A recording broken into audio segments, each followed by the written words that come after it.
Welcome back, guys. Welcome back to another video. So today I'm bringing you another new MERN stack build, and today we'll be trying to build the Twitter clone. As always, I do not have any pre-made thing, but then we're just going to be looking at the Twitter itself and then try to implement what it's doing. And what I'll be focusing on, I won't be focusing on the follow functionality, but then I'll be focusing on the tweet functionality, the what we call the comment and the like functionality. So that's my focus, and also the search functionality. So those are three big functionalities that I think I can try and implement, hopefully. So yeah, let's get to it. So right now I just made npx create react app. Code is still clean, so now we can just come in here and then clean up our react app so that we can get started with our build, right? So if you guys like those videos that I bring to you, please like, share and subscribe, and comment down below on what you want to see next, and I'll try and implement what you guys want, right? So now let me just remove the files that I won't be needing, such as this. Delete that. And then the app.css, I want to remove everything, and then we come in here in our app. Let's remove all this, and let's just have an h1. So an h1 that will say Twitter clone, right? And then in our index, let's clean up there. We remove this, we remove that, except for the app. We want to remove this, we want to remove that, we want to remove this thing, the strict mode thing. We remove that, and we bring back the comma there, and right now we should be having what's happening on my app. Oh, I should remove that there, and now everything is cleaned up properly. So now if I were to run my React app to see if everything is smooth, I go to the client, say npm start, right, just to see if everything is smooth. So I don't know, guys, if I can pull all those functionalities like I said I will, but I think I have an idea to how they might be working. But then it will always be nice for you guys to see my thought process on how to go about this, hopefully in less than 2 hours, right? So now while that it's doing its thing, let's remove the logo svg, and yeah, so now we should be clean, and our server is now up and running, right? So let's see if everything checks out fine. So now what we'll start with, we'll start with the idea that I have is making the UI, and then thereafter, if I make this part and then I make this part, but then obviously this image should be the image which one sends when they when they sign up, so only a signed up person can tweet. And then with the trends, I believe this is based on the number of likes, I believe. So I'll try and make maybe, let's say, 5 accounts for like logged in users, and then like them all, and then have the number of likes based, and I'll say these are the trends. I believe that's how it's made, but I'm not sure, right?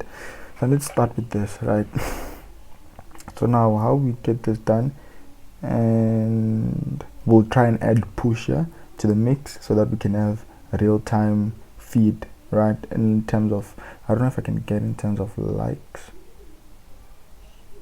I don't know, guys. I don't know. Let's just try and get the basic stuff, and then we try and advance it as it goes, right?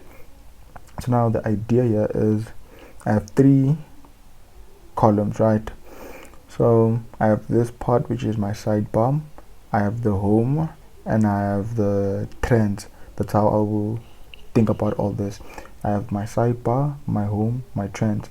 So now let's start with the sidebar. So the sidebar is like this, right? So I'll need material UI to get those icons. I can say material, not man. So I can say icons. So that's how I would think of this off the bat when I'm looking at it right now. So I need to install that, and let me just summar. Same time I install the core itself, right? So we install the core. So npm install icons and npm install core, right? You need to run the script, and this command will give you what you need. So right now we need the Twitter. No man, we need to come to search for list of these icons, search the full list of these icons. So the icon that we need is the Twitter icon. Let's grab that. So yeah, we need to make a component, so we can close this app and index and that. So we need to make a components folder. So in our component folder, right, component, we need to have another folder which is sidebar, right? So sidebar will be made out of two components, that is the layout and the sidebar itself. So it will make sense once I explain this, why I'm doing things like this. And then I say sidebar layout.jsx.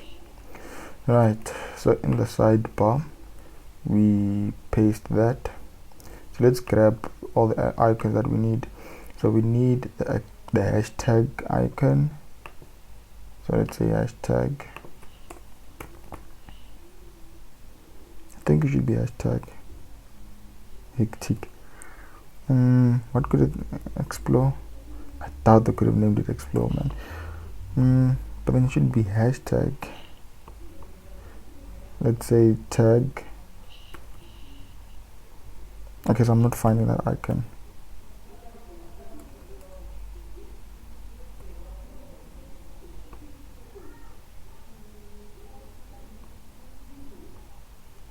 Okay, so I'm not finding that icon. And either way, I'm not really gonna be implementing that functionality, the explore. So let me just give it an icon that I think I can. Let's just, yeah, that E, you see that E? See that E? This one, it will represent what we want, guys. Like, I'm sorry for this, but then I'm not finding that hashtag icon there, unless maybe it's named in another name. Thing is, this thing is not pre-made and everything, so I'm literally doing this right now on the 25th of October. Yeah, so I'm just doing it right now. It's 15:11 right now where I'm at, so it's 3:11 in the afternoon. And notifications, so all this is like, if it was like not like recording this and it was live, I'd say this is like basically live.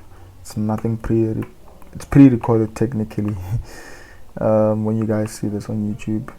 And I need the message, so I'm also not going to implement this message functionality, but then I'm just adding this so that we can get a nice looking sidebar.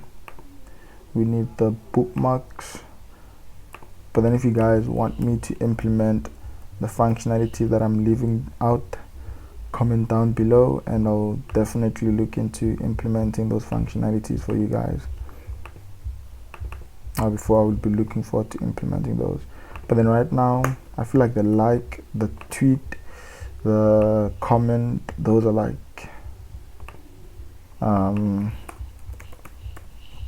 good functionalities that they're not really easy to think of. And even right now in my head while I'm doing this, I'm thinking, how will I get to make those functionalities? I'm not finding that icon. What could be that icon? Let's say paper. Okay, so I'm not finding that icon, so I'll just use this one. I'm not finding those icons, and like, So let's just use what we do for now. Then say profile, and I won't be making a profile, what we call profile page where you do your things. Nah, but if you guys want me to do that, comment down below, like, share, and subscribe, guys, and I'll definitely improve this thing. So we say more, so this will be, let's say dot. Yeah, why not? But then it was rounded. If I can say rounded dot, let's see rounded dot. Does rounded dot even exist here? Okay, it doesn't exist. So we have all the icons that we need, and that button, the tweet button, right? So now let's try and make this sidebar. So now let me look at this thing. So I have that right there, right? So now what I aim to do is I say RAFCE. So now I just don't like my other imports being above my React imports. I just copied that and then paste them here, right? And then I say class name, and then I say sidebar underscore container. So now why did I need the layout? If you guys notice that all these are the same, right? All these are the same. So I can just make one component that has a layout of an icon and the name of the icon, right? So and then reuse this thing just by passing props and then make that happen. So now we can have here, we can say this is the sidebar and underscore icon. We say home icon, right? And then here we paste that Twitter icon, and then outside that class or the div, I make another div that is the sidebar itself, right? So this is the sidebar underscore and sidebar, it's fine. So here in the sidebar, we want to make use of the sidebar layout. We want to make use of the sidebar layout, right? Even though I have not made that thing. So now here in the sidebar layout, we say RAFCE. We have that sidebar layout, right? We say class, and then we say sidebar underscore layout. So here in the sidebar layout, we should pass in props, we should pass in an icon, and also pass in the relevant text. And then what we want to do is we want to say image, and then not image, man, because the icon, the material UI icon is a component. We want that icon, and we want, let's say, an h4 of that text, right? So now this should do us justice. So now when we come in here in the sidebar layout, so control space to import that. So now what I want to do is I want to pass props to the thing, right? So I want to pass out the icon. So first thing, I want to pass out the home icon, which is, okay, I didn't take that icon, right? So I need the home icon. I don't know how I forgot home out of all things. So I want that home icon, and then bring that there, right? So I want the home icon. So I say home icon, and then I pass it another prop that is the text, and then yeah, I say home, right? So I can just copy that, and then now I want to pass it another prop. So let's look at this, the explore, and for explore we decided to use the explicit icon because I couldn't find the exact icon for that one. The explicit icon, and then I say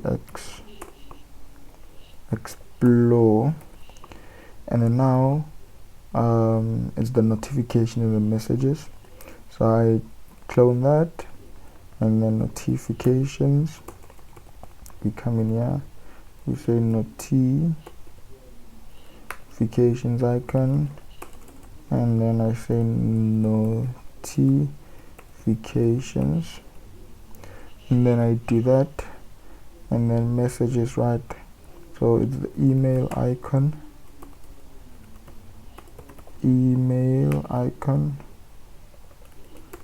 and then I say messages, and then we need the after that we need the bookmark and the list, right? So we need the bookmark and then the list. So I say bookmark, you can say bookmark, and then if we have time, I think I have an idea of the bookmark right now that I'm thinking about it. I think I have an idea of how we can pull that off. So here we're using for the list, we're using the receipt icon. So we say list, and then we need the profile, which is the person icon, and then the relevant text is profile. So person icon, and then the relevant text.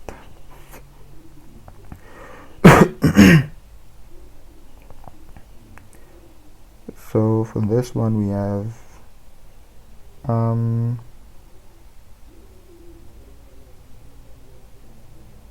okay, so we have the person and having our relevant text to being profile, right? So say profile. I don't know why I was getting a bit lost there. And then we need the more, which is the dots that we just mentioned there. So we say more. So we clone that, and then we say more. Say more horizon.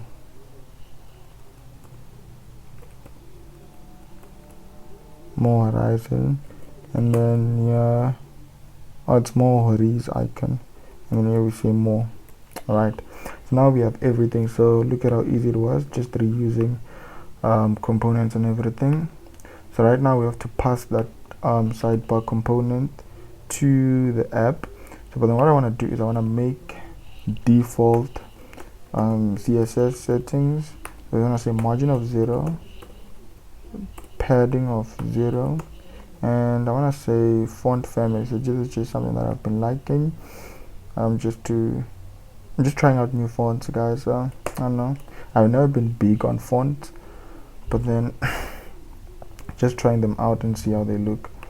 And in the app right now we remove this and we want to put the sidebar layout, right? So now when we do that, let's wait for that to reload. There we go. So now we have those icons there. As you can see, we have all that we need here. So right now we just want to style it a bit, and before we style it, right, let's have the middle part and the last part. So what I mean by this is let's have this part, right, but then as text we won't be, because I want to so much just divide this page properly. So let's make a component. In this component we'll just be displaying a text whereby we say home, and then here we display a text whereby we say trends, not do anything formal. Yeah, so now what I mean by that is it's just that we need to see that everything is being divided properly. So what I mean here is we say home home.jsx, and in the home.jsx I say REFCE, and then I say yeah, say that, and I say home feed, right? That's what I want to do. And then I want to take this, so what I want to do is I have to say home feed instead of home, because I want to keep my my home page clean. So let's just do our REFCE. You guys will see what I mean by that now. So I just want to keep my home clean, my home page, the app.js clean. I say home feed, but then I also need the trends. I also need the trends.jsx, and then I say REFCE. So right now we're not doing anything. We just want to make sure that we're dividing the pages so much just at once, so that we don't deal with that in the long run. So now what I want to do is in the components, right, so that now this will make sense why I made that as home feed. So I say home.jsx, so this will be my home page, right? And in my home page I want to have class name, and then I say home underscore container. So in here I want to have my sidebar. This will be on the far left, and then I want to have my home feed. This is the one in the middle, and then I finally want to have my trends on the far right. So like this, I have this. So in my app, so I can close. So in my app, what I want to do is I want to say import. So let's remove even the sidebar. So here in the app, instead of sidebar, I want to call my home component. So as you can see, if I come back here and refresh that, we have everything here, right? So right now we want to deal with the home page, display flags, make that look good, right?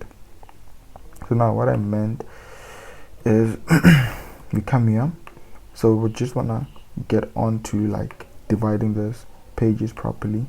So we say style sheet. So in the style sheet I want to take my app.css there. First things first, I want to take my app.css there, and then I want to fix my app.css import. That should go to style sheet / that, and then in the style sheet I want to make my home feed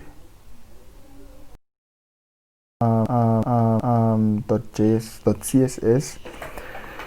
So I don't know why I'm having like what we call JSX in my mind, but then what I mean is I want to have, okay, so my keyboard not working now. Come on, man.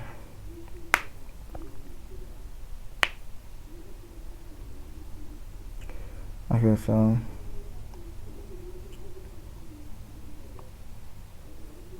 like literally my my keyboard is not responding to any keystrokes. I don't know what's happening with my VS Code. Okay, so what could be happening with my VS Code? I legit don't know.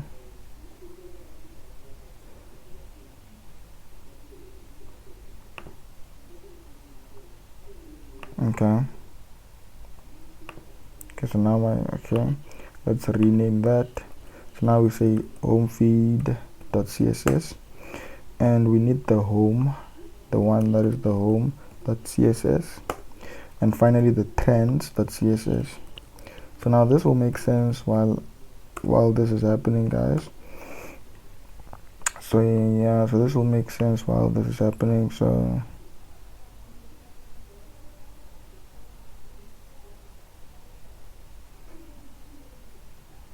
okay, just hit on send. So now what we want to do is we want to deal with the home.css, right? So our home.css, okay, let's open home.jsx. So home.jsx, we want to import the style sheet from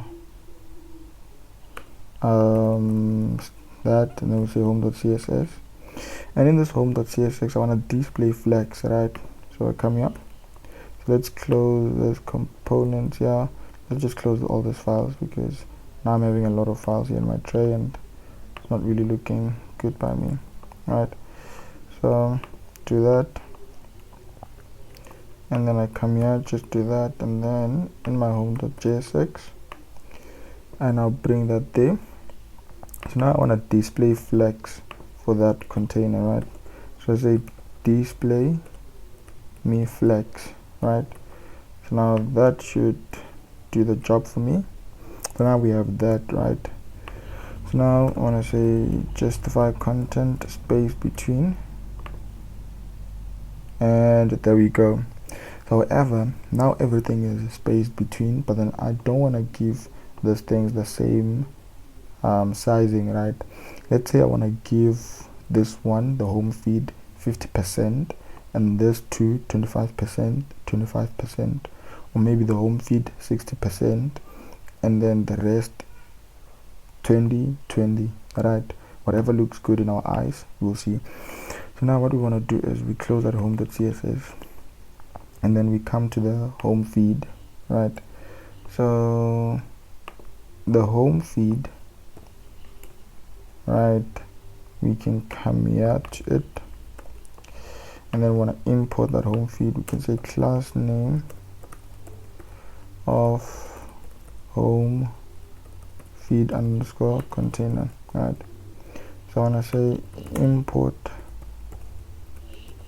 that style shit, that is home feed.css, and this home feed.css, I want this container because flex is up until 1, so I can say it should flex up until 0.5 or 0.6, and then the rest will be, so we'll alternate these things if this doesn't look good in our eyes, guys. So this is not a fixed thing, we'll always be changing these things. So we say flex of 0.6. So now we want to come to the trends. We want the trends. So with the trends, we come here to that trends, we bring that there, we say this is a class name, so whatever that looks good in our eyes, we'll tweak it to that trends underscore container. So I say import,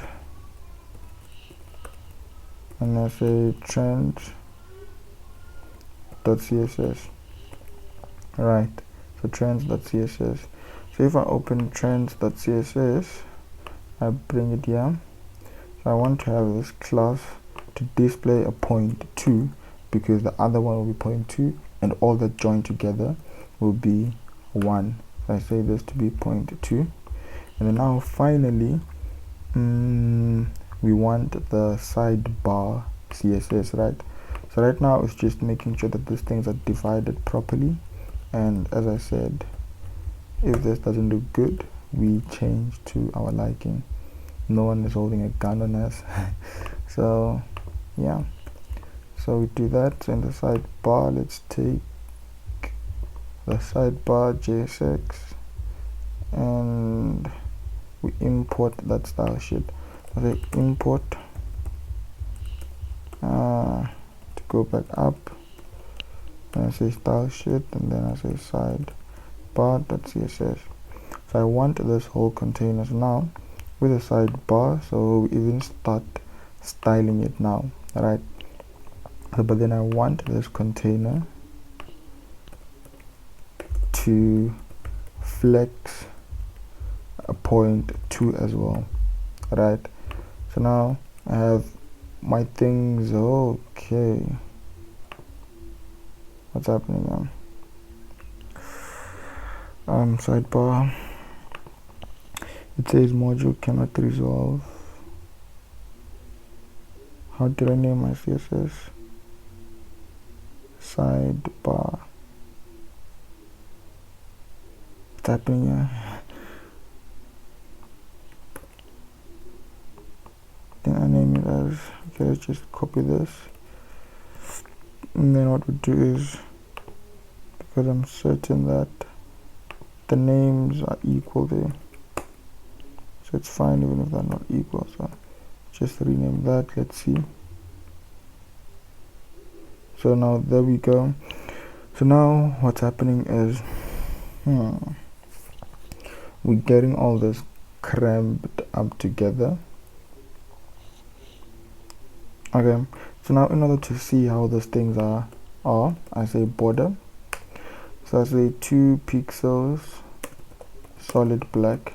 So because I want to see those boxes, right? And then I bring out the trends so that we can see how they are, right? I say border 2 pixel solid black, and then I take also the home feed CSS.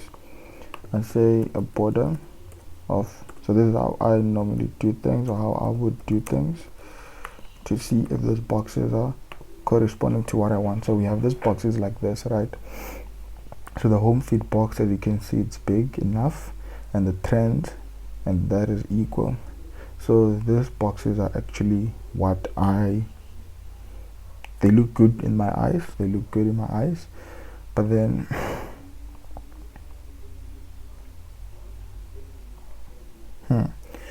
because this is a little bit small, I don't know if this is what we want to have, but then there's not a lot of information and things are wrapping around. So personally, the boxes are aligned. They are like, everything is divided properly for me.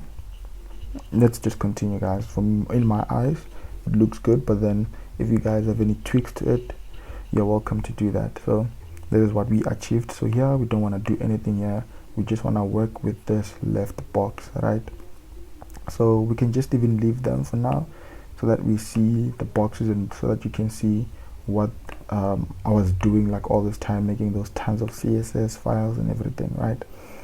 So now what I want to do is, with the container, right, I want to display flex, but then flex of column, right? So I want to say display flex, but then flex direction of column, right? And then this one that is having my Twitter icon, I want to come in here and I want this to have a margin bottom of 1.5 ems, and then I want to give this name saying sidebar underscore Twitter icon, right? So I want to have that there.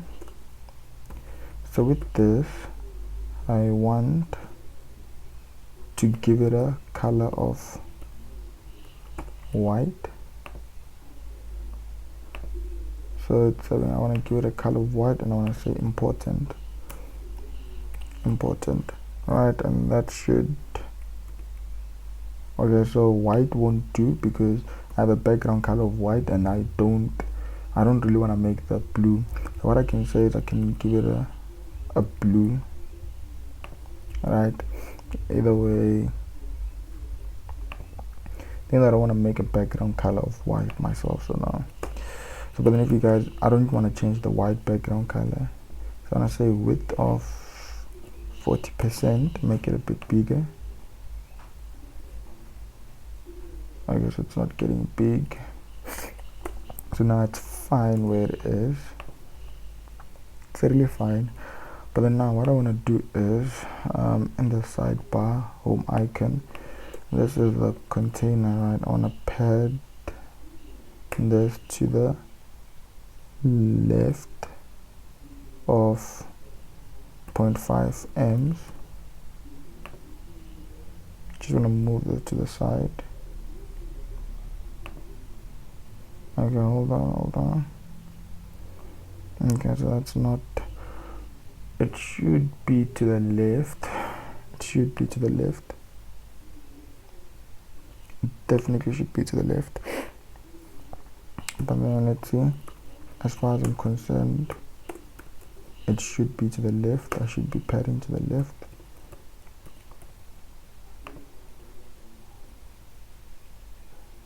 Okay, even my margin is not working. This is weird.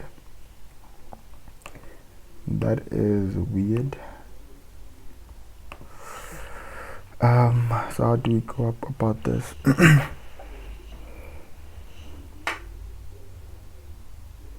Oh, you know what I'm thinking? all in all, my eyes are here with these icons, forgetting that the icons, not the icons but on the sidebar is this.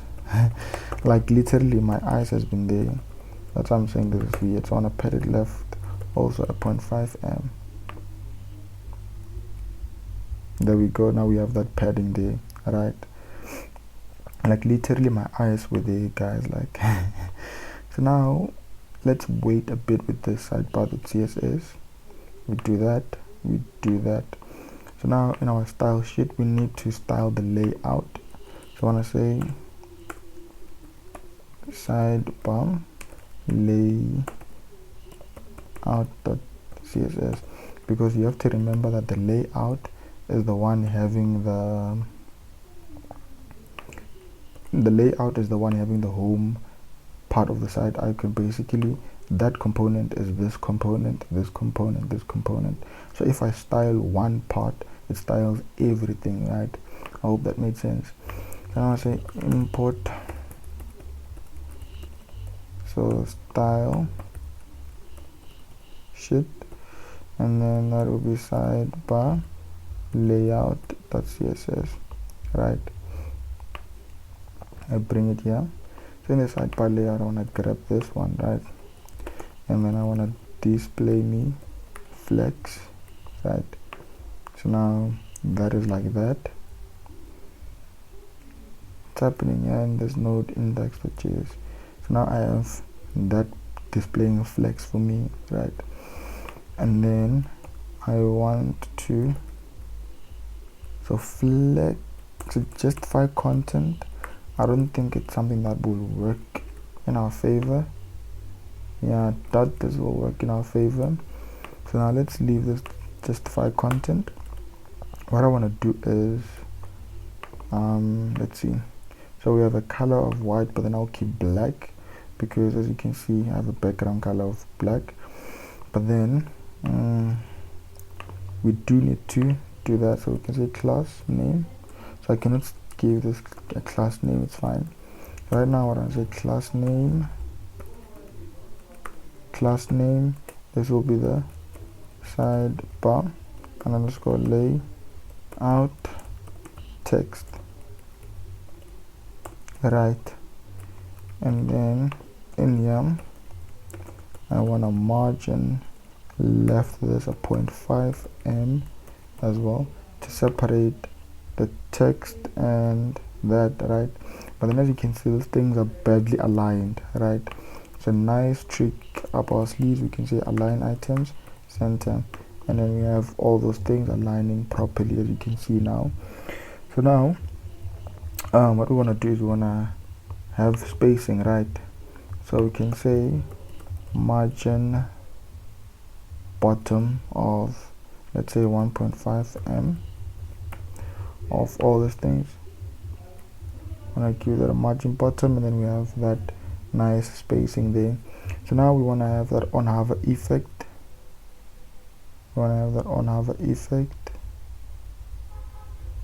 Like this. Okay, let's see if I can pull that also round part. So how I think they're pulling off that round part, this is just a thought, guys. This is just a thought. How I think they're pulling that off is they say on hover, right? They have a background color of light blue, right? I don't know if that's the right color. So light blue, think light blue, I don't know.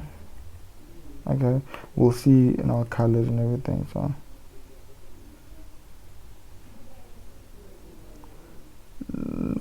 bad in terms of like color. I don't know what color they're using, but then how they're pulling off the round part. Okay, so what I think is so don't blame me, guys. So what I think is they're saying border radius should be 999 pixels, right? So this is what I think. because I have that round. As you can see, I'm having that thing as a round, right? But then now, how are they having it like that big, right? Because mine is a bit like that. So I can say, I think padding of 0.5 m and 2 m, right? And that should, okay, but then it pushes it in and all that, but then I'm having that sizing properly, as you can see, right? As you can see, that is sizing, and I have that effect. I feel like it's good. I feel like it's good. In my eyes it looks good. In my eyes it looks good. So we have that, right? In my eyes it looks good. I'm not the best in styling, but then now I want to also change the color of this to being blue, right? So a blue that will be visible, and also the color of that thing. So is that transparent blue? Hold on, let me see something. They're using a transparent blue. Let me Google hex color for transparent blue, right? Let's see if I can get that hex color, hopefully. So this is how so sky blue. Let's see. Instead of that, we say that, right? And how different is that too? Okay, this one is looking good. This blue is looking good. This one is looking good, right? I'm liking this blue. Okay, let me see something. Let's take this padding to be inside here in a normal state. Let's put it here. I want to see something, how it looks if I pad it within a normal state, right? So we have something looking like that, and then it looks good like this. So I just have to pad also this one in, right? I feel like it is better like this, having it stay like this than what it was. I feel like it's better like this. Yeah, it is better like this without having that effect. Yeah, it is better like this. So now what I want to do is we'll deal with this. I feel like even this image, man, I should give it this color. I love this color, this blue color. So I feel like maybe this is how they handling their stuff, right? But then obviously they sleeker, right?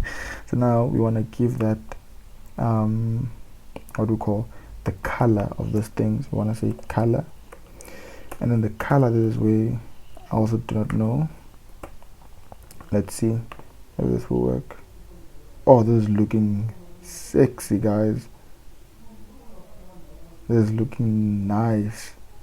Okay, so this is how I believe Twitter is handling their stuff, right? So this is looking nice, no cap. So now let's just do that thing there. By the way, where did I put that icon thing? So we're done with the styling the sidebar. By the way, where did I put that icon thing? It's in the sidebar. So I want to give it the color. So if I go to the sidebar layout and I take this color looks good than that one, I believe. And I come to the sidebar.css, and then I change this color of the Twitter icon to that color. Let's see.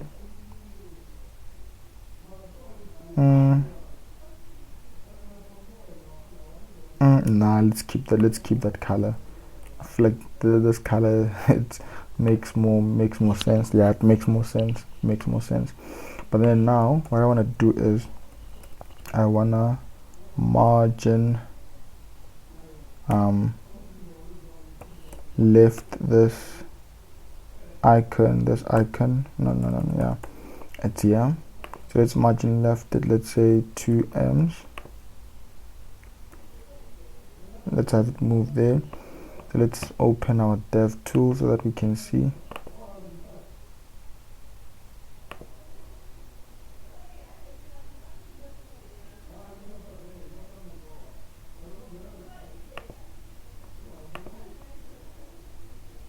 Let's open those. Come on, picker. Come on, my picker is not working. What's happening? At first there was my Visual Studio Code breaking up on me. Okay, so now I want to push it a bit. Let's say 2.5. And guys, if you know, like, I don't know what's happening with my React. It wants me to like constantly restart it. So I feel like it's good. Like, I feel like we're in good shape. I feel like we're in good shape, guys. I feel like we're in good shape in terms of like layout and everything. I feel like we're in good shape. So now what we want to do is so now we have this layout, right? So now we're done with the sidebar, and it has a certain effect, man. Like, if you see,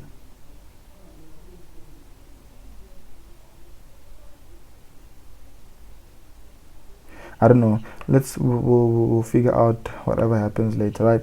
So now what we want to do is we want to now handle this part, right? So the moment I come in here, now this is where I bring in the server, because I don't want to be bringing in tweets that are not coming in from like a normal user. But then first thing I'll deal with handling this part, and then have a dummy. So this one will be a dummy one for now, because we have to get the image from the user when they sign up. So from the user, I'll keep it simple. I'll need the username and the password. That's all. We're keeping it simple. And then also the image when they sign up. And then what we do is the image will be now handled there, and the username will be unique. That's what we're doing, right? So now let's get to this part, right? The home part, the home section. I'm loving this sidebar, guys. I'm loving this sidebar. So now, and let's come to that. So now we come to the home feed, right? So the home feed is broken down into two parts, if I'm not mistaken, right? So we can have a component that's holding this alone, and then a component that's holding this, because this part, you see this feed, it's like the sidebar. It is like a feed whereby I pass in props, right? I hope it makes sense, and to it, and then list them out like this, right? So I hope it makes sense. Or even if it can be even one component whereby I get data from the database and then display that data in that whole format by just mapping through that array of data. That's another solution. But let's have a component that is holding this tweet section, this tweet box section. So let's do that. So in the home feed, so the home feed will be the one whereby I'll get the request from the data and do that. However, it will have, yeah, okay. So you guys, it makes sense. It's just me and my thoughts, guys. So let's say the tweet box, right? .jsx. So RAFCE. So here we say class name, and then I say tweet box underscore container. So we're making this, we want to add the likes and everything, guys. So there will be a first one. Okay, so right now we want to say home, right? We want to have the home. I don't know what this thing does. Certain functionalities I won't be putting in. I'll just put this name as home and all that, and then have another container having all this, right? So this is what I mean. So this will be the home underscore title. Let's say tweet box. So this makes sense. A tweet box underscore title, which is the h2 h3 hopefully, that says home, right? So underneath we have now the tweet box itself. So in the tweet box, if you can see, we have this avatar thing displaying flags to that input field, most definitely. And then underneath we have all this, right? So now we can come in here, come to material UI, we get that avatar, right? That avatar content here, which is the image avatar, right? So we want to get that there. So currently this image avatar will be like, what would I say, it will be like it will be static, it won't be something coming from the database, but then we'll do that. But then it will be a simple fix. I believe it will be just a fix here on the, I think it will be a simple fix just here on the source folder, right? So I can copy this and let's see how that will look. So yeah, we have the home, and then in the tweet box, let's say that, right? So let's take this to the home feed, right? So the home feed, we do that. We want to bring the tweet box. So let's see if that works. And like, I don't know why my React always wants me to restart that. So I have that part there. So don't worry about this. The source folder, we'll give it the source ourselves, right? So now what I want to do is, let's get back to this one, right?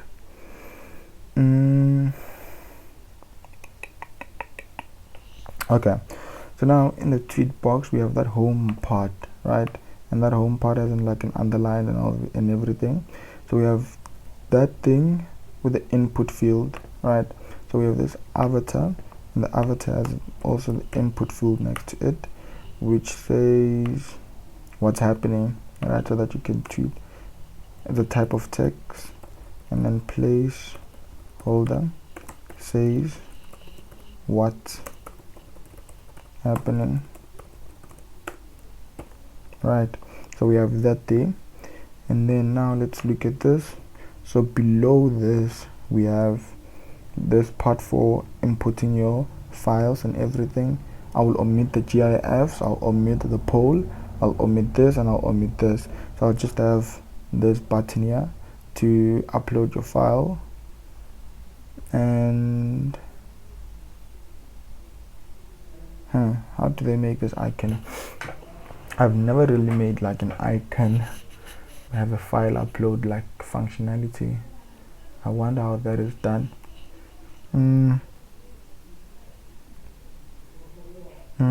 Because I'm trying to think how that is done, because I can get an icon like this is not a problem, but then when I click on that icon, okay, let's Google search. Nothing beats Google search. How to get icon access, how to get React icon access files for upload. I think that this could be a good search. Creating a file upload component.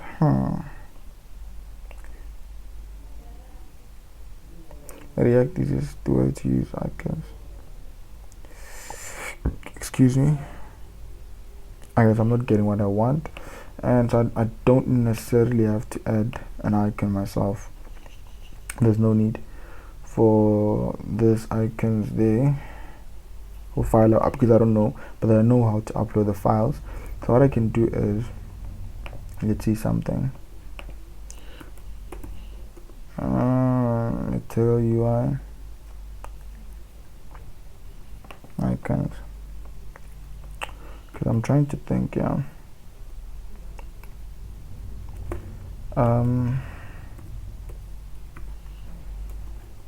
So I'm trying to think. So let's say I click on that, and then when I click on that, okay, let me see something. How to trigger file upload on click, because if I can do that, and then I can use the icon.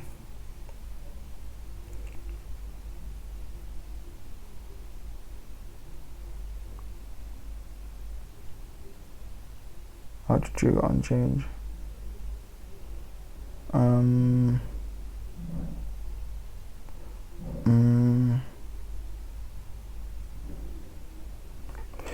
Okay, how to trigger on, let's see how to trigger input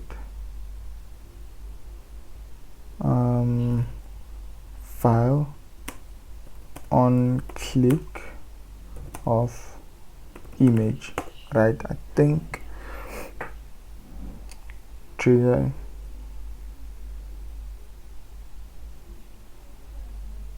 how to trigger click on okay, so let's not waste time on this. I do not know how I can be able to do that, but then I'll give it my twist. I'll just have a file. So how I will be doing this is I can have this icon, there's not a problem, but then okay, let's see, one last search, how to have an icon for input field React, right? Material you have to show such icon. So this build more accessible React input schematic. Let's say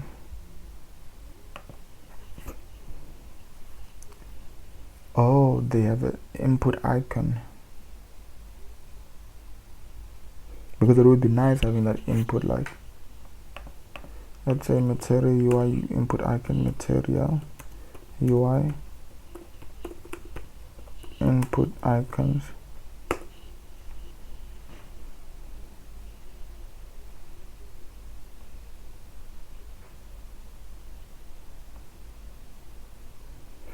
Okay, so I personally do not know how to add that, and those people are not even helping, right? What I'll do is I'll have an input field myself, and this input field I'll type text, but then it should be outside this. So all this is displaying flex of column, this one is displaying flex of row, and then yeah, I have an input, right? An input of file, and then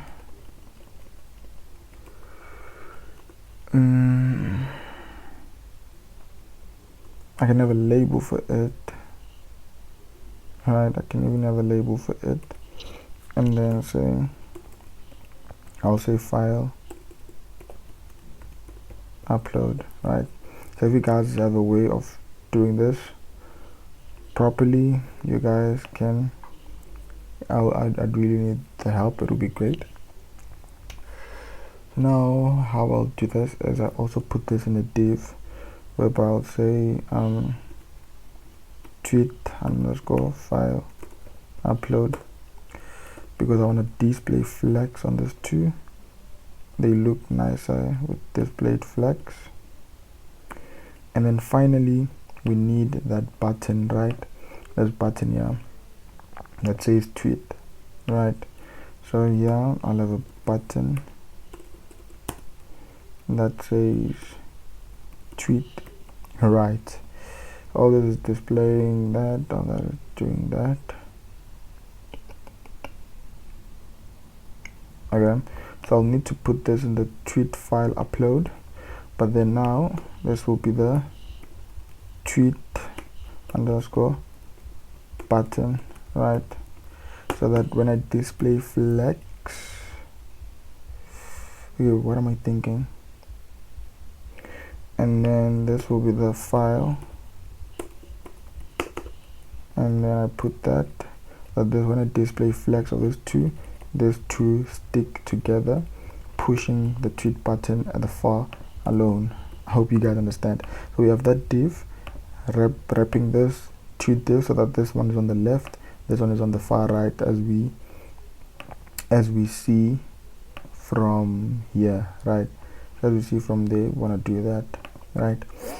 So now, excuse me, so So now what we do is we now want to style this thing, right? I think we have a tweet, or we don't have. So let's come to that. We say tweet. We're gonna say tweet box.css. So now we bring that CSS here. So import. Wanna get that style sheet, and then we wanna say tweet box.css. Right. So now this is the start of this tweet box. We're gonna display column.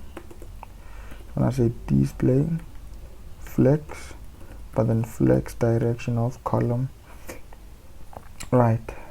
And then we wanna have on this one, we wanna have not a margin, but then a border bottom of 1 pixel solid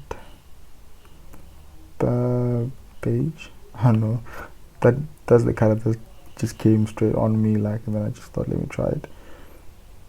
Okay, so it's looking even like it's not even visible. It's very light, right?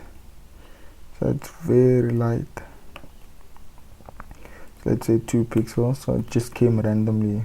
It was just the first one to come, so I was just like, why not? I have that. So right now we want to deal with the image and the input, right? So now what we do is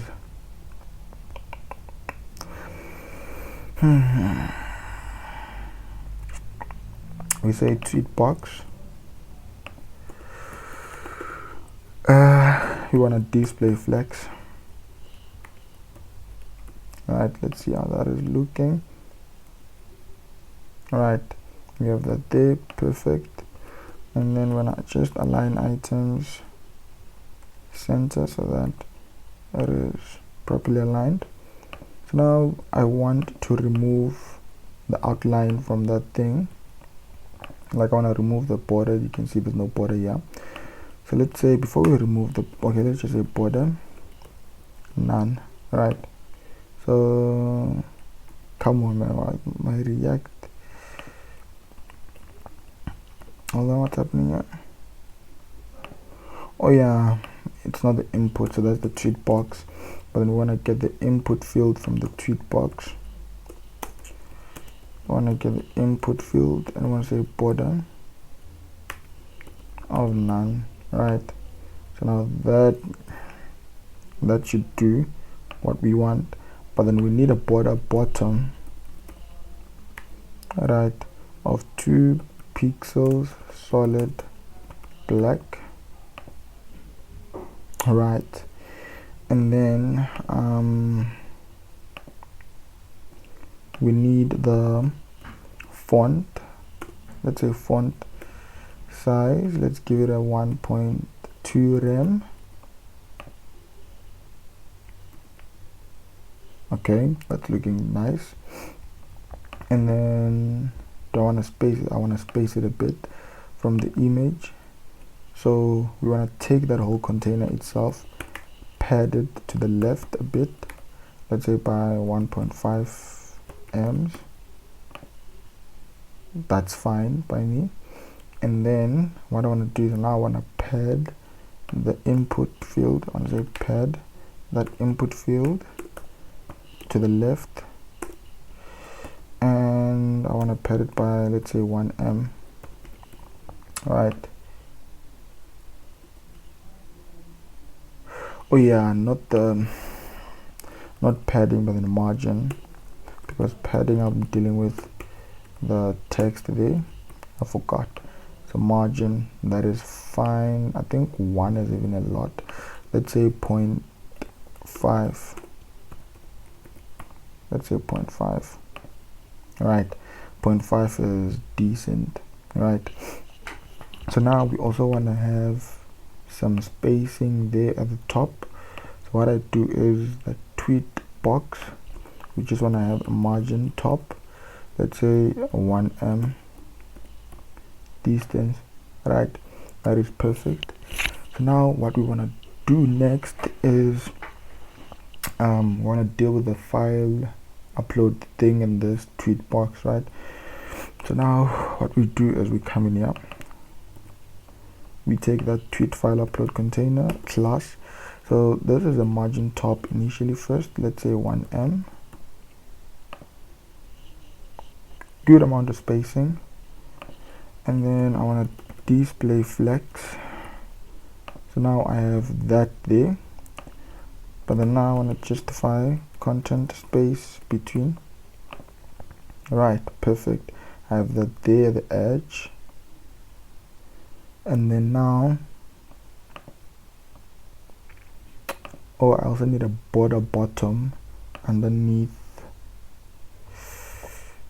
Okay, let's say border top, let's say border top of, let's say 2 pixel solid beige, like that one. Look, the beige look good as a border. Okay,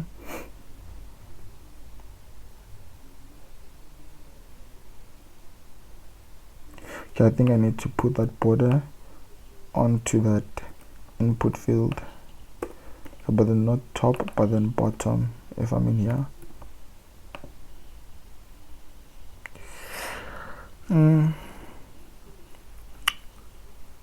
Okay, I'm not liking that border there.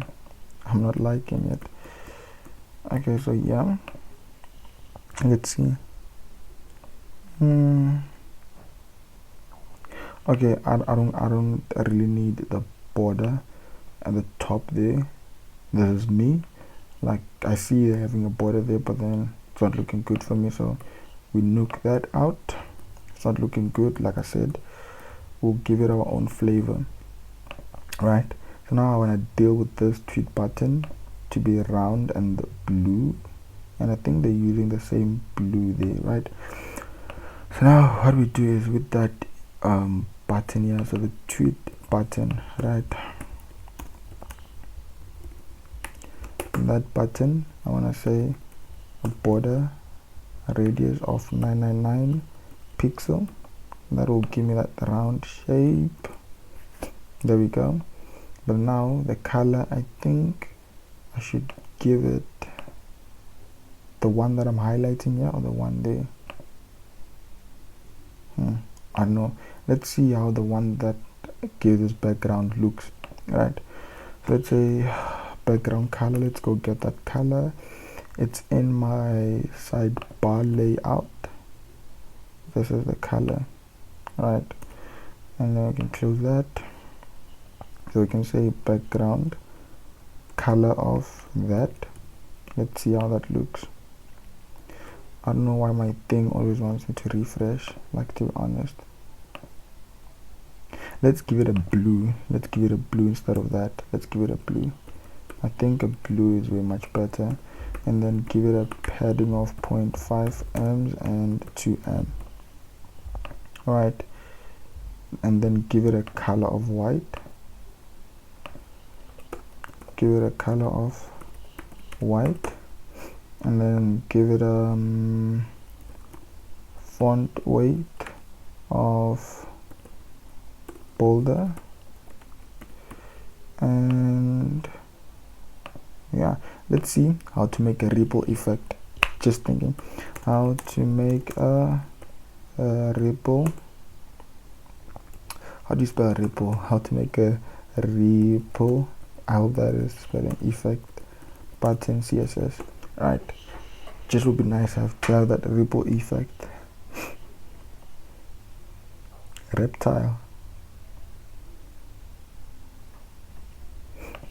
Let's say how to make a button shake CSS. Shaking button with animation.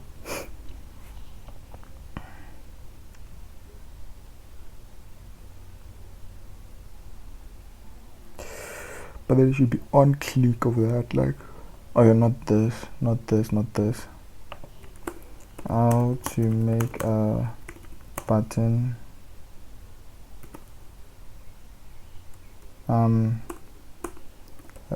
a repo on click, like I don't know.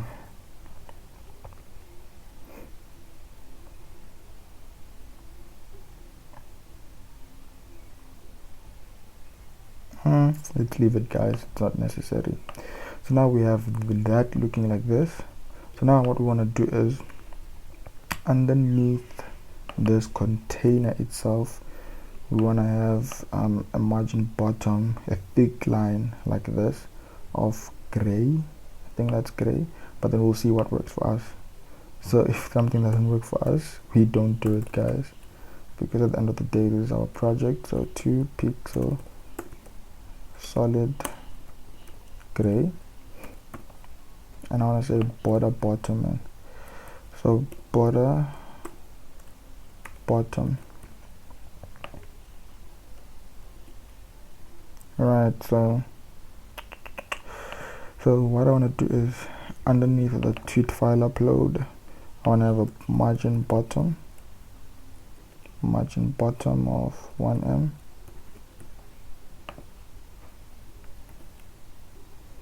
There we go, to have that spacing there. So now that is a good amount of spacing. That is, doesn't have to be thick like okay, let's see how it looks when it's thick. Let's say that should be, let's say 5. That should be maybe 5.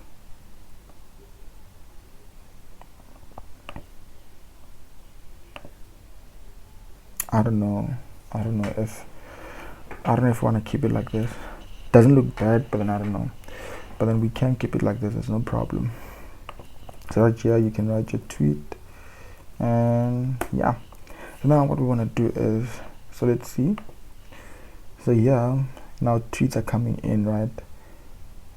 So this is something that now what we want to do is, we want to get to authentication, because we want to have a tweet coming from a logged in user. Right, so we can close all this. So we close all that. So now we come in here. What we want to do is, we can close this client for a bit, right? We can close this client for a bit, make it like, yeah, there's no need for that. So now what we want to do is, we get back. So this is just my liking. I'm in the root directory of the YouTube clone folder. So now I want to say npm init, and then we want to get that initialized node.js package. I'm going to say Twitter clone version description. This is the backend to Twitter clone entry point server.js. Oh, there's a problem there. Cancelled, right? Because of that.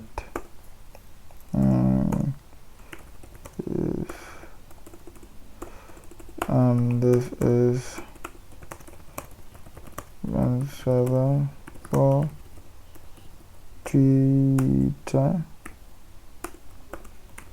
clone server.js. No, and then author junior Shangwana. That right.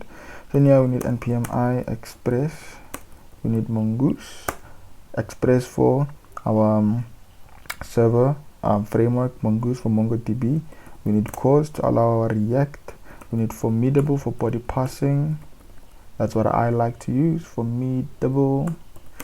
We need .env for our secret keys, we need Cloudinary for file uploads if the user posts in the files. We need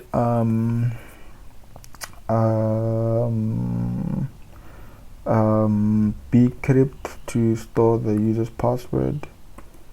We need JSON web token, and that's what we'll be using. I'll avoid using express sessions and all that, but then I am keen to like making a tutorial one on express session, would be nice. And say end. So this will be all the packages that I need for now. If there's any, I'll get them done. And then end, I need node mon, but then I'm doing this alone because this is a dev dependency, right? So node mon, That should do me justice, right? So now we come in here, we say server.js. Now what we do is we want our MongoDB. Let's start with our MongoDB. So if I can pull it off, because I've never used it myself, Pusher, for, you see, like when someone just tweeted 30 seconds ago, it pushed the message here. So I'm not saying that they're using Pusher, they might be using Socket IOs or anything, but then Pusher would be easier to implement for me and all that. Hopefully it is easy to implement. But then I've like looked at their documentation. If I can pull it off, it would be nice, right? So now yeah, so now let's get that done. We now want to get, but then this is looking nice, guys. We're looking nice. It's taking shape. It's really taking shape. It's really taking some shape. So now I want to log into our MongoDB. So yeah, let's log into the account for YouTube that I have. That is that, and that is that. So log in there.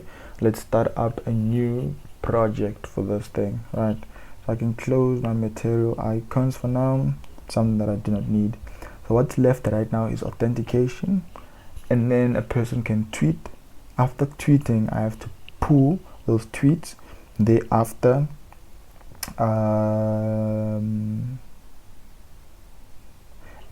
pulling those tweets, then we add the like and the comment, and then we're done. If we can do that, I'll be happy with this Twitter clone. I'll be really happy with this. And then if you guys want me to push this further, we can add other functionalities such as like messaging and all that, which I'm willing to try. I've never like done something like with regards to messages and everything. It would be nice like to look at that. And if you guys didn't watch the OLX clone, go check it up. And like I said on that build, if you guys want me to push it further, it's just that OLX clone, I built it yesterday. It was like 3 a.m. I was like drained, hence I didn't like continue heavy with that one. But then I made sure that I did the main functionalities. So I did not push the OLX clone like I am doing with this Twitter clone. So but then if you guys want me to improve that OLX clone, go there, comment, like, share and subscribe, and I'll definitely adhere to what you guys are saying, right? So now let's say this is our Twitter dash clone, and then we create a project. And then we create the project. Like, I'm really impressed with this UI. Like, personally, I'm not always like making good UIs like this, especially this highlighting here. This color isn't actually nice, but then if I got the hashtag, it would have been nicer. So now we want to build a cluster. You want to have the free. If you guys want to pay, you're welcome to, but then the free should be enough.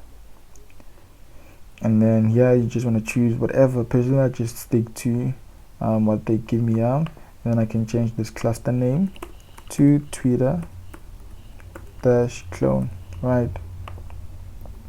And then I create that cluster. So this might take a while, but then what we can be doing here is making the database access. And here in the database access, we come in here. We want to say test, generate the password for us. We copy that password, we make this person a temp user, and that should be fine. So now I want to take this password here. So while that is doing, because I'm sure it will take some bit of time, what we can be doing is we can be spinning up our server, right? So let's make a .env file, .env, and let's have our Mongo URI, and I'm sure we won't have access to that now because this is still busy. I'm creating our new cluster, right? So now while that is doing its thing, so let's take this password, let's have it there on this side, let's have it there. So now all that it's doing is going to say const. Let's set up our thing here, the express. So yes guys, like you normally see me using ES5 for Node.js, but then my problem is I haven't figured out how to import routers with ES6, hence I avoid using ES6.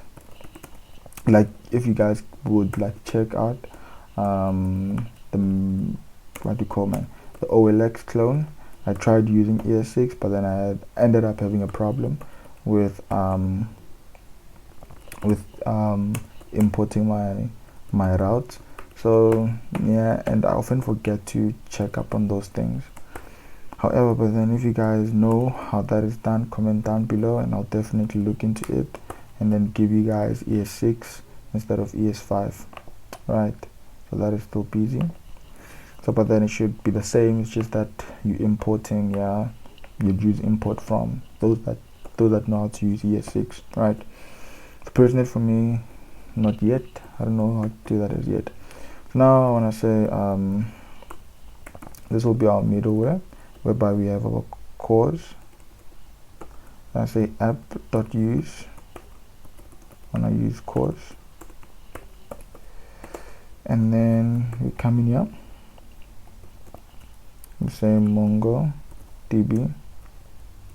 configs and connection. Right. When I get those configs and connection, and then we say const mongo URI is equal to process.env.mongo URI.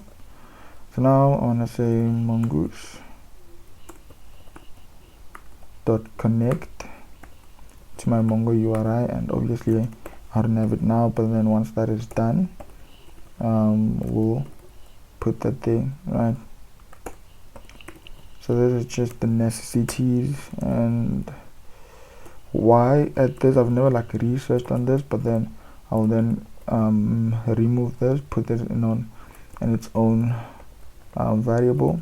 I'll just say const mongoose mongo connection essential, mongo connection essentials, right? So I put that in its own what we call that, then I just call the mongo connection essentials, and this MongoDB brings back an error callback if there's any error, and then if there's any error I want to return a log of those errors, right? Else I just want to return a log saying that connection to MongoDB was successful. Hopefully my spellings are right. So now what we want to do is we want to start with the server configs and connection, right? We want to say const port is equals to process.env.port, else give me 5000, right? And I say app.listen at that port, and then it returns a callback to me, and then I say log that server started at port whatever port that it is, that should be 5000 due to us being in development. So now I want to connect, I want to grab that connection string. So now I want to allow access all, it's fine, and then connect, copy that connection string, and then now go to our .env, we paste that connection string there, we take that password, we put it there, and then thereafter when I change my database name, this is not mandatory, but then I just like doing that, and then I say Twitter dash clone, right? So now our server should be fine. Now let's sort out our package.json. I want to have my start. So this will be for deployment, and if you guys want me to deploy this app, comment down below, like this video, and I'll definitely do this for you guys. And there's a node mon server.js, right? So that will be our dev dependency. And then now if we run up our server npm run dev, our what we call our thing should work. There we go, started on port 5000. Let's see our Mongo connection. There we go. Excuse me. So MongoDB connected as well. Excuse me. So now what we want to do is, we know that this is now done, so now we want to start off with our authentication, right? But then we need to build a model, right? So in the model we have the user model, right? So in here we say user.js. So here we say const mongoose is equals to require mongoose, and then I say const user schema is equals to mongoose dot schema, and in the schema we want a normal schema, we want the username, and that will be a type of string, and required is true and unique is true. So this will be our unique identifier, and we need the password from this person. That's all we need. We need the password, required being true, and unique. No. How can a password be unique? So that's all we need, guys. We don't want to make this complex and everything. And then we want to say user model is equal to mongoose.model, and in here I want to say user model, and then we use the user schema. So we want to export that thing. We say module export. We want to export the user model, right? So now we have that model. Now let's get to authentication. So we come in here, we close that. So now we come in here, we want to say route. In the route we want to have auth, and we want to say user auth.js, right? So in here I want to say const router is equals to require express dot router, and I want to say const user model is equals to require right model users, right? I want to const formidable. Now const formidable. Want to const formidable is equals to require formidable for body passing, and then we want our bcrypt to hash our password. We want that as our password hasher, and then we want JWT for tokens, and then we want to have the .env so that we can access the JWT secret. That way we'll auto generate ourselves. I'm ready to go to the internet to search secret passwords, like so those password generators. So we'll generate our own passwords, right? So this should be this is a strong password. No one would think of something like this, right? So this is our JWT secret. So now what we want to do is we want to start with that, right? So we want to say user auth route. Let's get to that. So now we want to say router.post. So this should be API/user-register. and then we'll say request response. And then in here, what I want to do is I want to instantiate my formidable, right, dot incoming form, and then say form dot pass. I should pass that request, give back any errors if any, and then fields and files, right? So here what I expect when this user registers, I expect the username and password and verified password, just to make this realistic, right? I can say verified password just to make this realistic, right? And then say fields. Oh yeah, also in the user scheme I expect the image so that we can display that image there. So I need the image. I can say profile picture, profile underscore, and let's say profile. Let's say profile underscore picture, just makes sense. So this is the type of string, and required is true. So just to make this realistic, I'm also adding the verified password, even though I did not have to. Let's say profile image. This will be coming from files.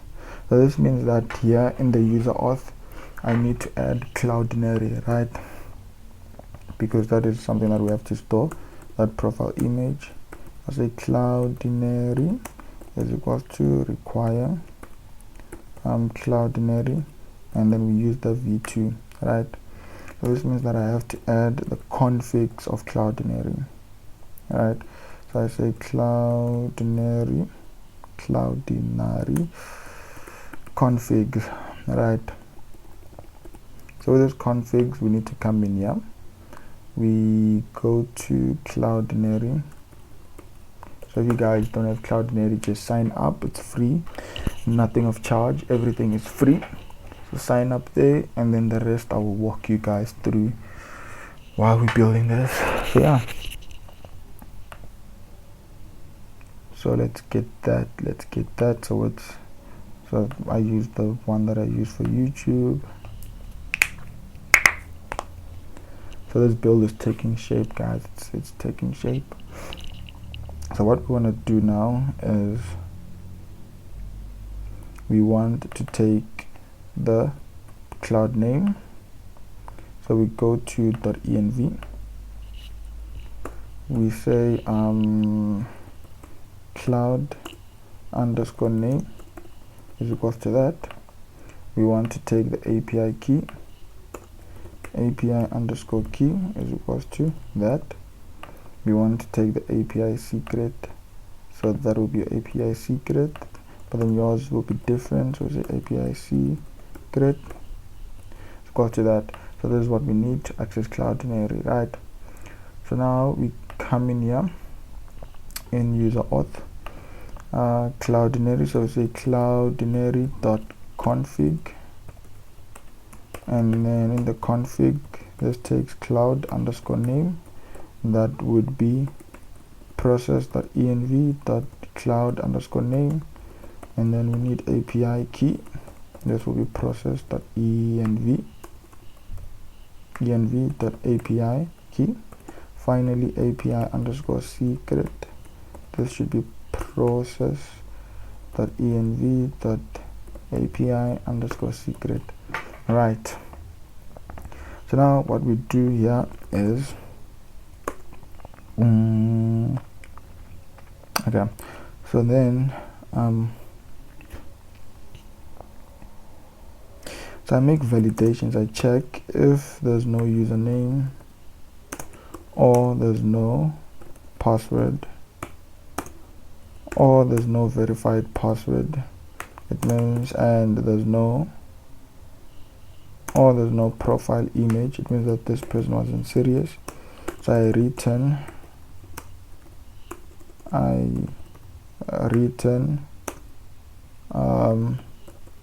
a response.status of 400.json, and then I send a message, all fields have to be entered. Right, that's validation 1.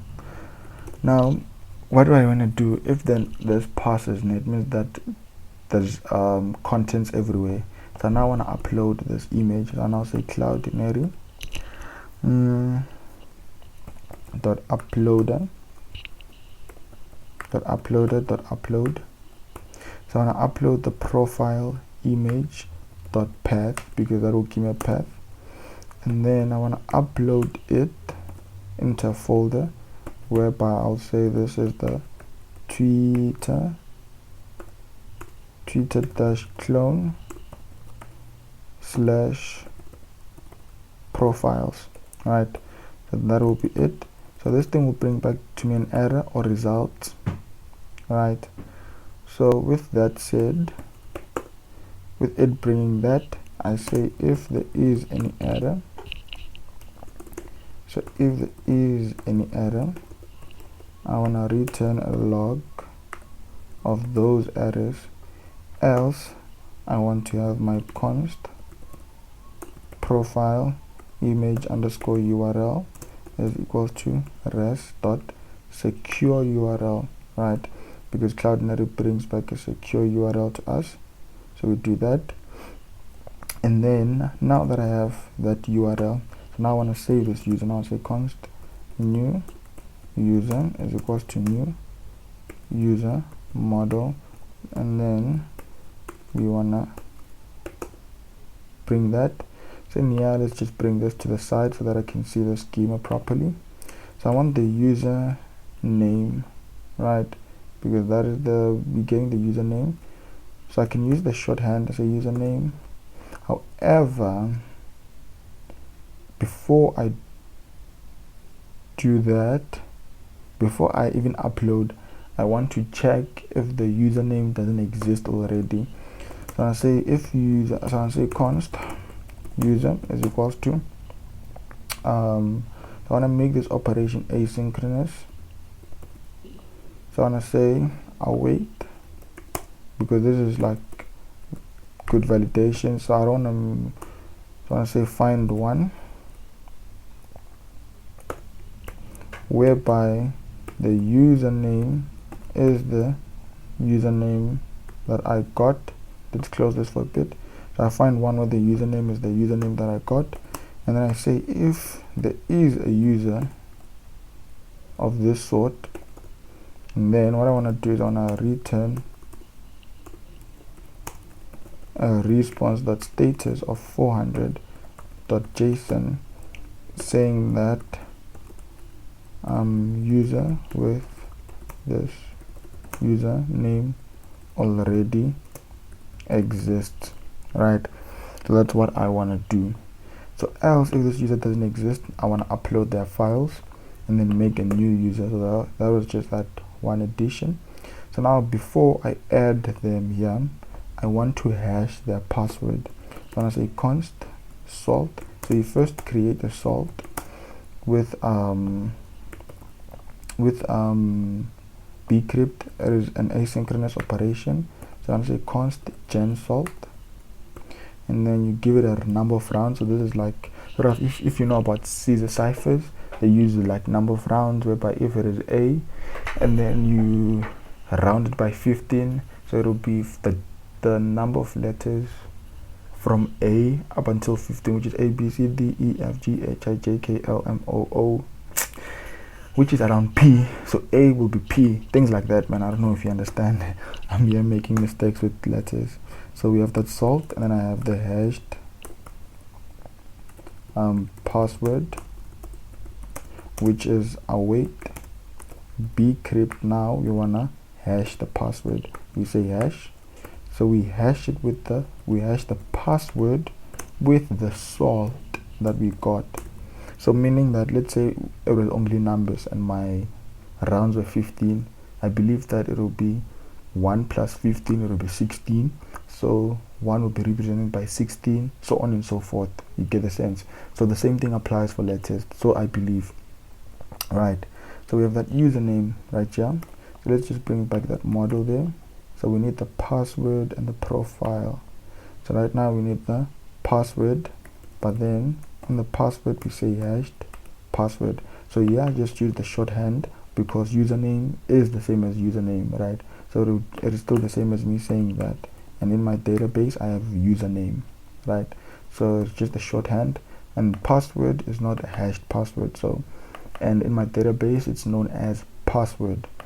So now I want to have my profile underscore pic.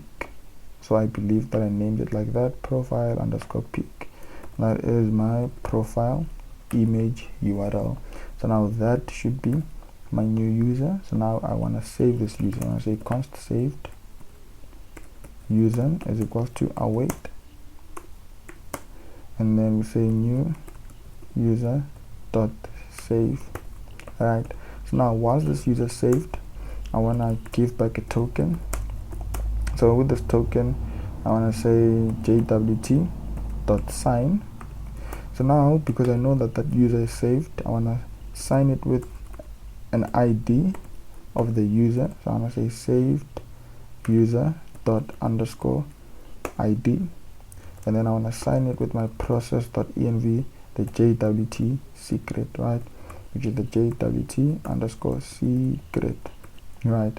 So now we have that. So now what we want to take back to the client is we want to take back the token, and want to take back the token, the username, and the profile image. So I want to say return a response dot status of 201, saying that okay, the user has been created. But then now we want to send back the token, and we want to send back the profile underscore picture, which will be the saved user dot, I think it's profile underscore picture as well, so which is that will be saved as the name in the database. That will be profile underscore picture, and I want to send back the username, so that okay, I don't have to send back the username because now I have the token in my client. So whenever I make a request, I also send the token, and my server can validate that, right? So I don't have to send back the token, and then I can always get the user's name if I do need to do that, right? So now I have that sent. So now let's make the login. So login should be quicker than this because there's less logic there. So now we say slash API that user dash login. So now request response. So in here we want to make our formidable again with a new instance of our formidable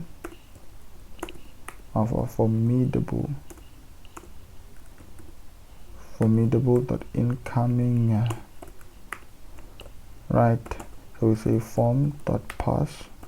We want to pass that request, and if there's any errors, and if there's any fields or files, right? So now what I expect from the user when they log in is just the username and password. That's all that is coming from fields.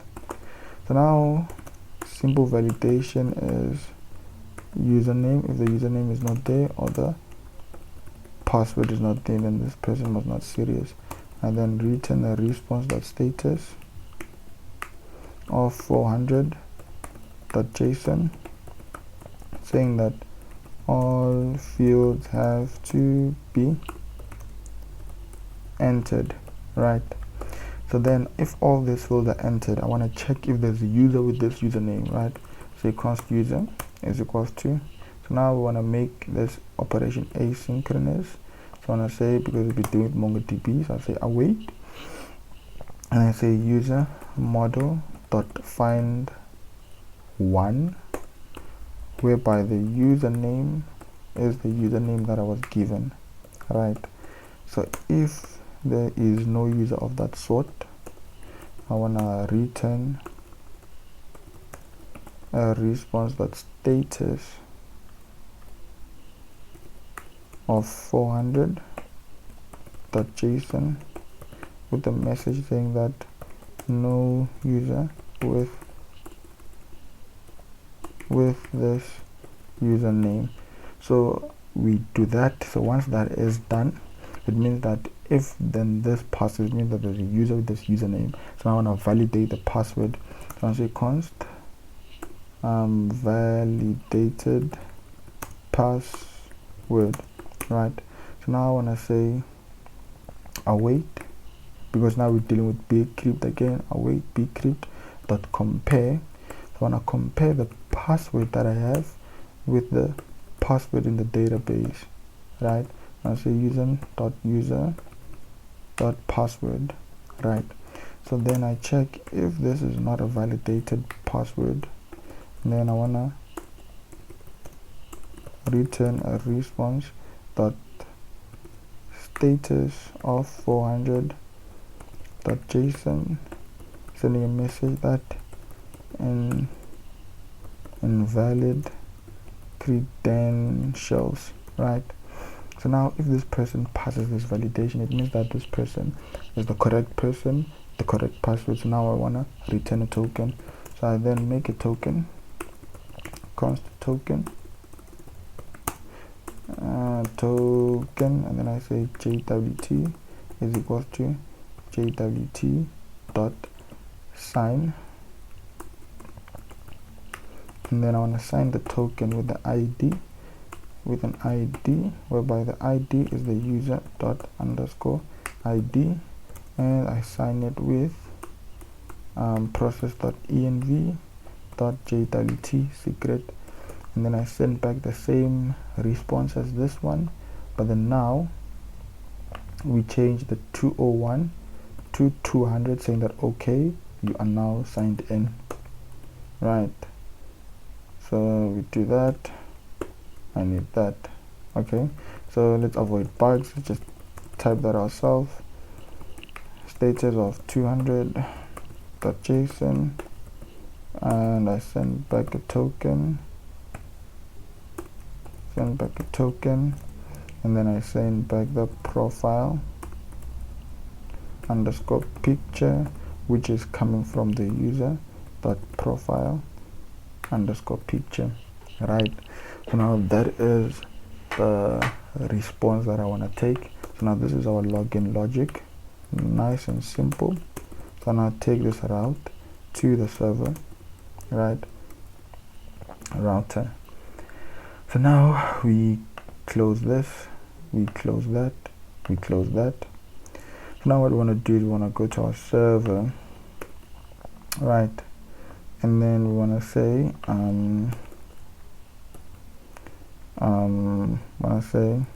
this is our route,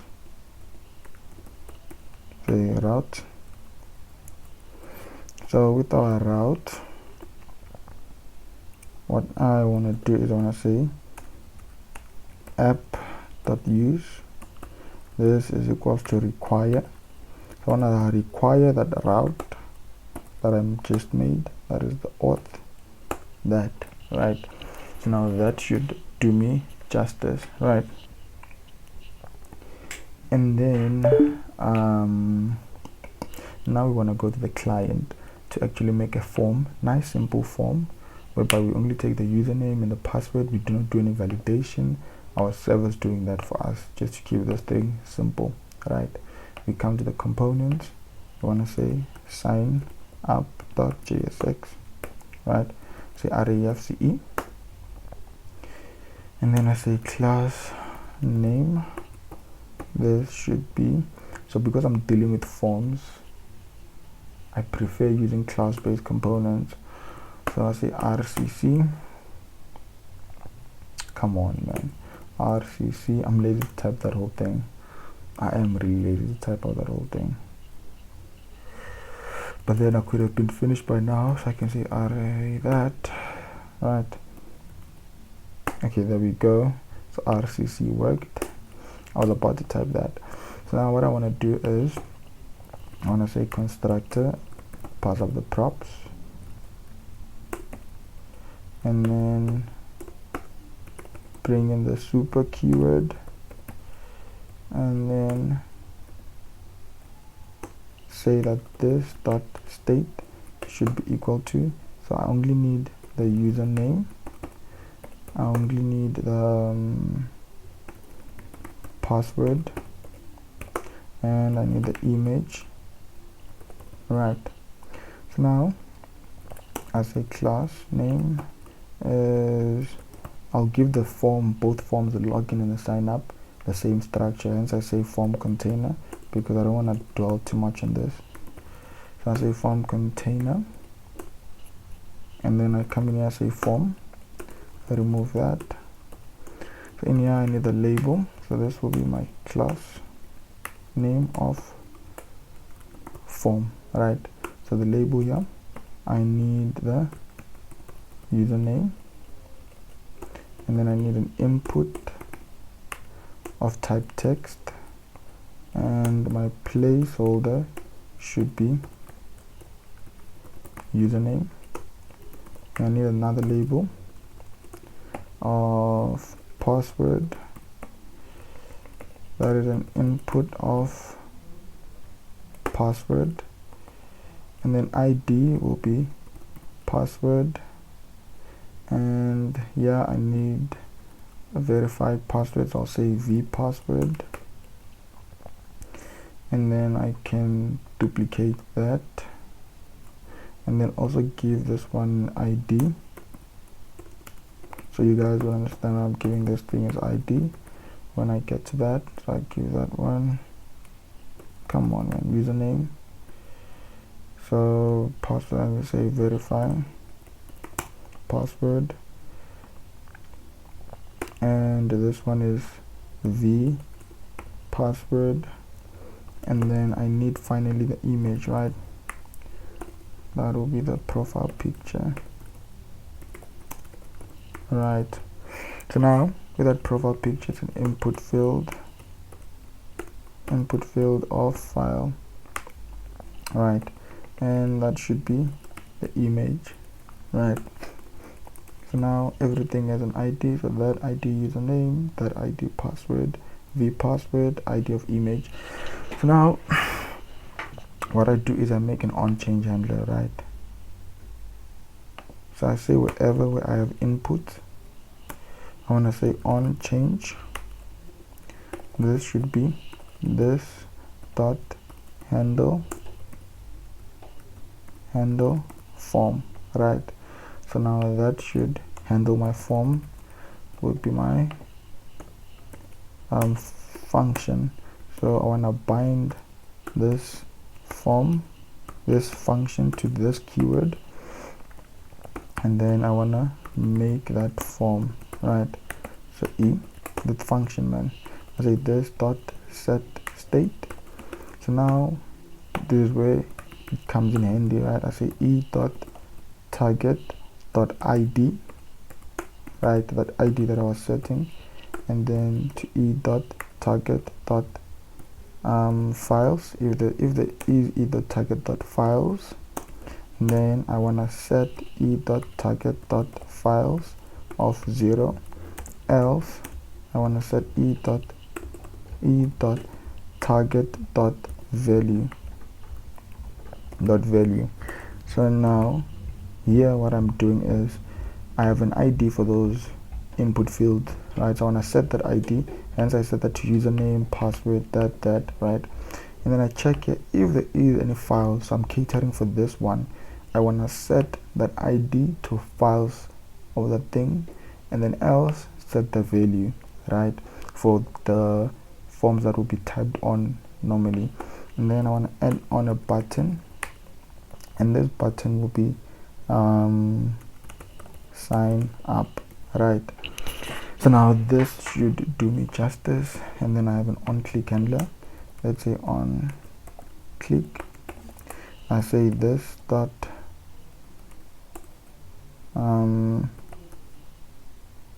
sign up, yeah, should do.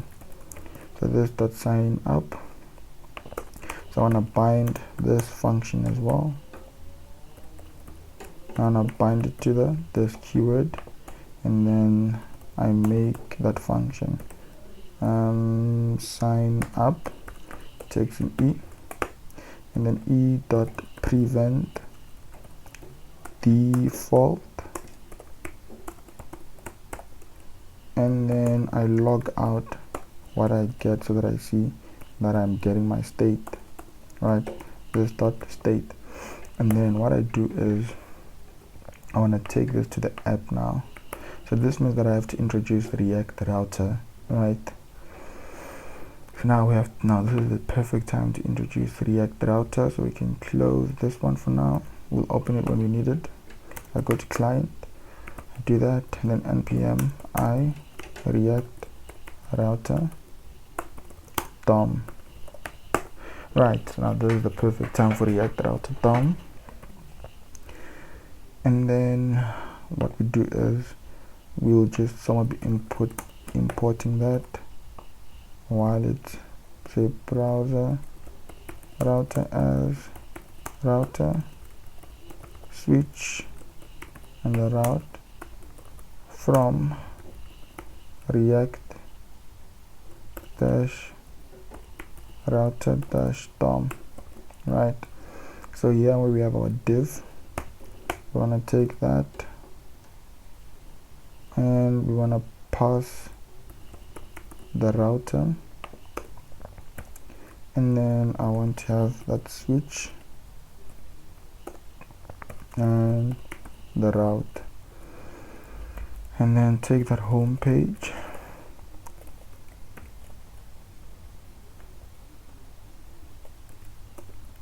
right, and then give it a path of home, right?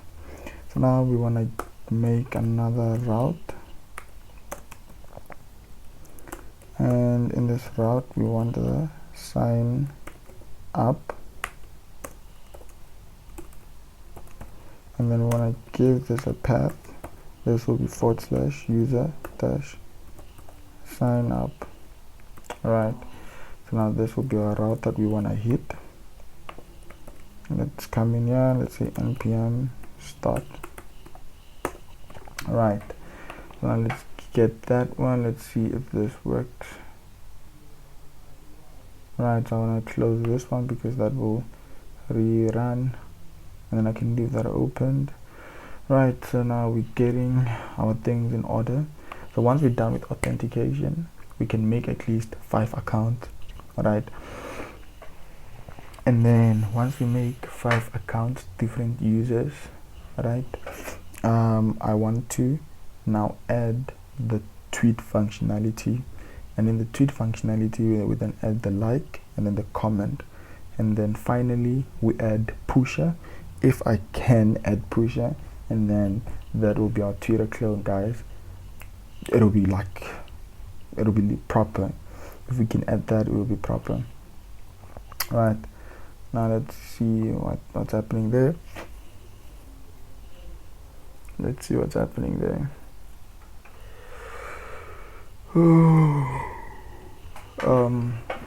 If I can add pusher, it'll be very nice. I've once tried implementing it, but then it's been a while now since I've implemented pusher, so I don't know if I can pull it off. So I have that, right? So that's fine. So now what I want to do is I want to style this thing, right? So just a quick style, same style that I will use for signing up for registration, and I might even okay, I'll think about it. So let's say form.css, right? So we come in here, import that style, and say form.css, right? So now we come in here, we want this one, right? To do that, we want to display flex. I want a flex direction of column. I want a margin top of 3 ems, and that should already be taking shape, right? So now what I want to do is I want to give this a width of 80%, and then I want in the form each and every input should have a margin bottom of 1.5 m. So nothing hectic, guys, just some simple styling. Just some simple styling. And then we wanna margin auto, take that to the center. There we go. And why is it that not I don't know. No, it's fine where it is. It's fine. Let's just forget about it. It's fine. Yeah, it's fine. So right here we want to test this out. So if I do that, my password should, okay, so I just open my software things. If I do that, it's fine. I say desktop, I post that thing, and then if I hit sign up, when I check my console, I expect to see that come up. Right, let's check that.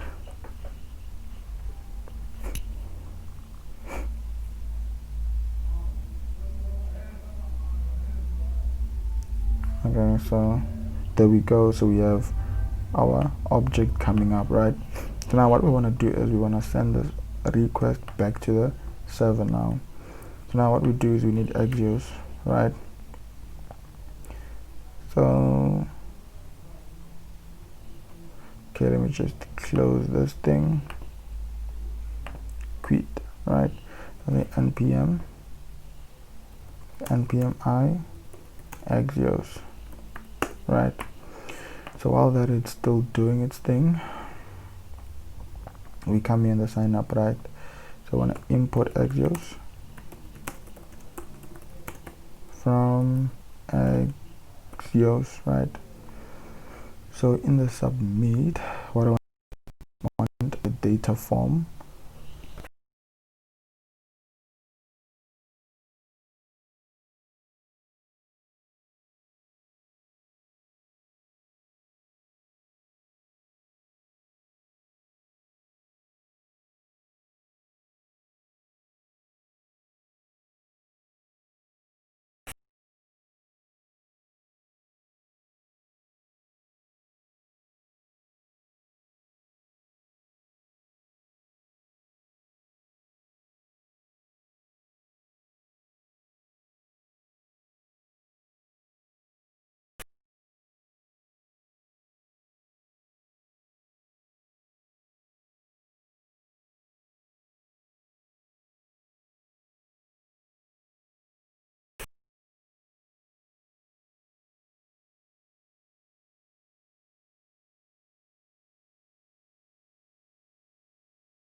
In my submit, we need to take out the username.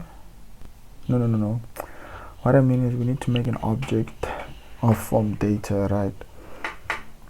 And by that we can now send that form data with our Axios. Oh my goodness, my VS Code. I really need to check this up.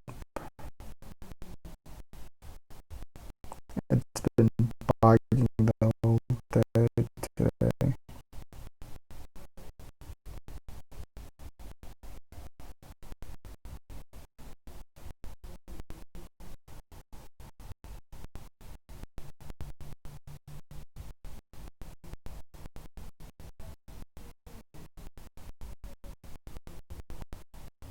Like this is something that I have to look into. If you guys know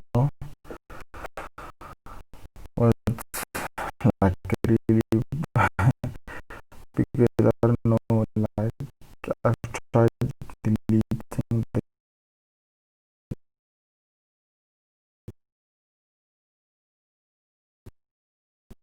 cached data, and still get the same response. Like, I tried deleting my cached data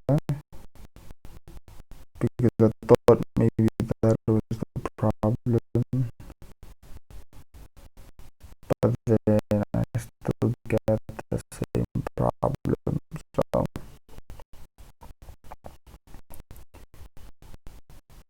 currently right now I don't know what now could be the problem, because it seems like it's not the cached data. So but then in a few seconds my VS Code should be up and running, and I should up my pace before it gets back to bite me again.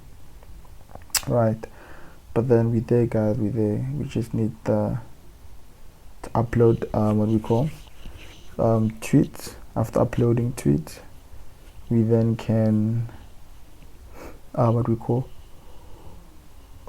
add the like functionality and comment functionality. Okay, so let's see what happened with my VS Code. So, oh my goodness, and it does this a lot when I'm recording, so now I'm sure it's fine. All right, so as I was saying guys, I'm sorry for that. As I was saying is, we say we constantly need data, so we need to instantiate the form data, right? So now this form data, we want to append the username, whereby we'll save this dot state dot username, and then data dot append. We want to append the password, whereby we say this dot state dot password, and then we want to data dot append, and then we want to append the verified password.